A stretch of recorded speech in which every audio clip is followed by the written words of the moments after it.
Saudara, mari dalam kesempatan ini kita berbincang-bincang sedikit tentang seorang pemimpin. Dalam konteks Alkitab, saudara, pemimpin yang dipilih berdasarkan kualitas, sekali lagi bukan dengan popularitas.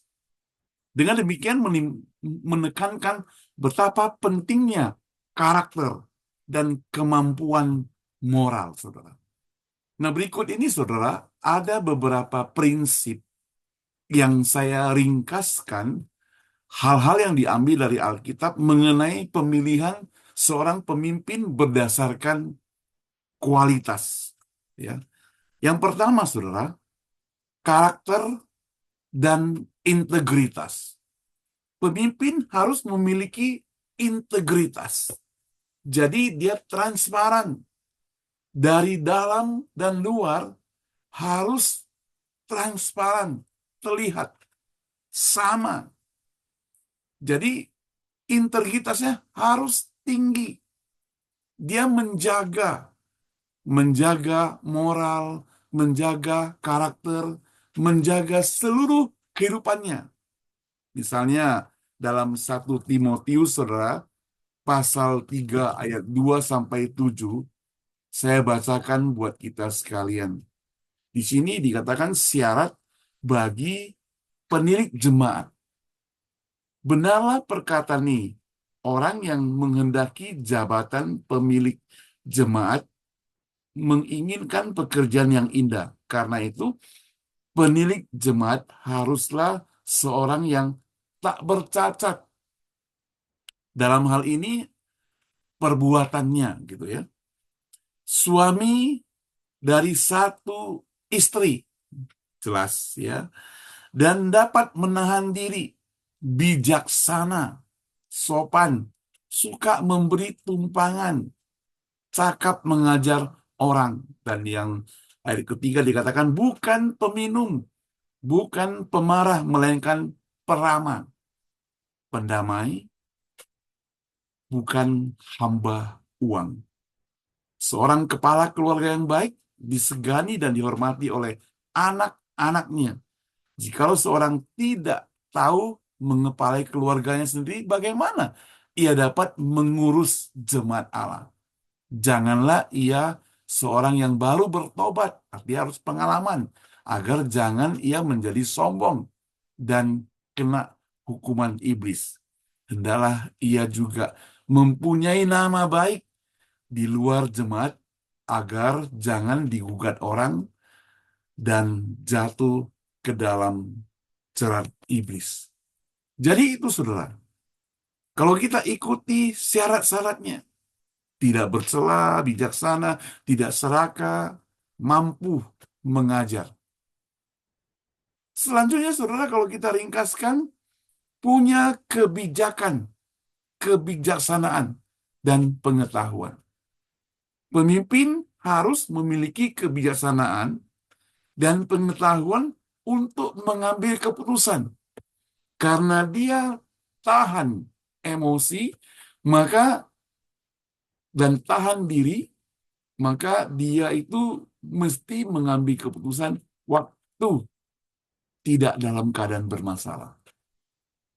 Amsal 8:15-16 kata menyatakan bahwa raja-raja memerintah dengan bijaksana melalui kebijaksanaannya.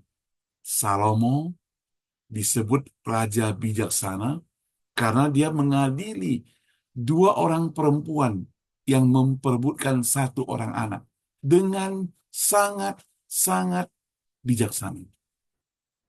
Lalu yang ketiga, saudara, pemimpin itu harus memiliki keadilan dan kejujuran. Seorang pemimpin harus adil, bagi rata, tidak pandang bulu, tidak melihat kaya maupun miskin, berpangkat atau tidak, berpendidikan atau tidak, tinggal di kota maupun di desa, dan sebagainya. Dia harus adil, memperhatikan dengan sebaik-baiknya, dan jujur. Dia tidak boleh berbohong. Sekali dia berbohong, maka dia tidak akan dipercayai lagi.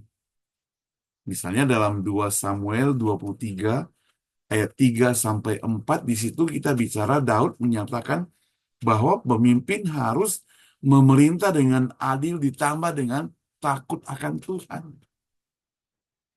Takut akan Tuhan berarti dia itu sungguh-sungguh mau menjalankan perintah Tuhan. Perintah Tuhan itu tentunya tidak mencelakakan, mencintai. Kalau dia sebagai pemimpin negara, dia akan mencintai rakyatnya. Selanjutnya, saudara, yang keempat, kerendahan hati dan pelayanan. Seorang pemimpin bukan hanya bertugas mengatur, memerintah, tapi dia harus melayani. Dan Alkitab firman Tuhan menegaskan pemimpin itu seperti seorang hamba. Kalau engkau mau jadi pemimpin, engkau mesti jadi hamba terlebih dahulu. Hamba itu harus rendah hati. Hamba kalau sombong nggak bisa jadi hamba. Hamba tidak melawan, saudara. Hamba tidak hitung-hitungan. Jadi menempatkan kepentingan orang lain di atas kepentingan diri pribadi, saudara.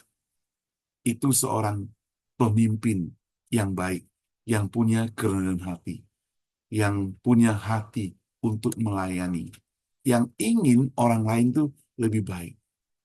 Yang kelima, saudara, seorang pemimpin yang baik, hidupnya itu bergantung kepada Tuhan.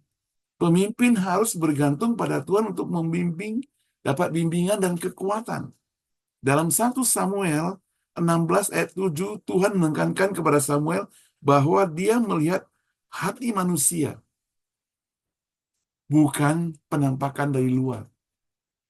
Penampakan dari luar itu bohong. Maka dikatakan Tuhan itu melihat hatimu, bukan wajahmu. Yang di depan mata itu bisa bohong, pencitraan. Nah, saudara, jadi sekali lagi, sebagai orang percaya, dalam kondisi apapun, dimanapun berada, ketika kita ingin memilih seorang pemimpin, maka berdasarkan kualitas dari dirinya, untuk jadikan dia pemimpin sejati. Mungkin pemimpin yang akan kita pilih tidak sempurna, benar. Karena manusia tidak sempurna. Tapi di antara yang tidak sempurna, mari kita pilih yang menuju sempurna lebih dekat. Yang lebih sesuai dengan Alkitab. Jadi dikatakan, bukan hanya berdasarkan kemampuan, popularitas, gelar, dan sebagainya. Tapi dipentingkan juga karakter moral, spiritual yang kuat. Tuhan memberkati kita semuanya. Amin.